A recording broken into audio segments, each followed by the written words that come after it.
2016 প্যানেলের যোগ্য শিক্ষাকর্মীরা করুণাময়ীতে তারা অনশন এবং ধারাবাহিক অবস্থান আন্দোলন চালিয়ে যাচ্ছেন।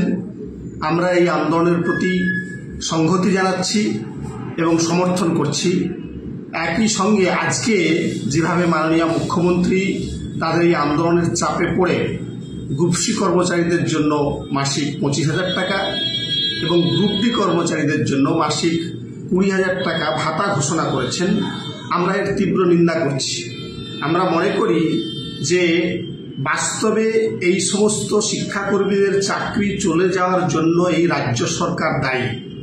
ফলে ভাতা দিয়ে শ্রম দপ্তর থেকে এটাকে প্রলেপ দেওয়া হচ্ছে।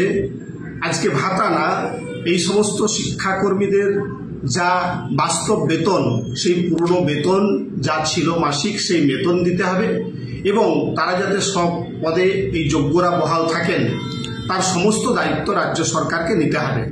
এবং সেই সঙ্গে যে যোগ্য শিক্ষকরা তারাও যে আন্দোলন গড়ে তুলছেন তাদের চাকরি বাঁচানোর দাবিতে, তার প্রতিও আমরা মাধ্যমিক শিক্ষক শিক্ষাকর্মী সমিতি এসটি এর পক্ষ থেকে সংহতি জানাচ্ছি এবং এই আন্দোলনের সঙ্গে আমরা আছি।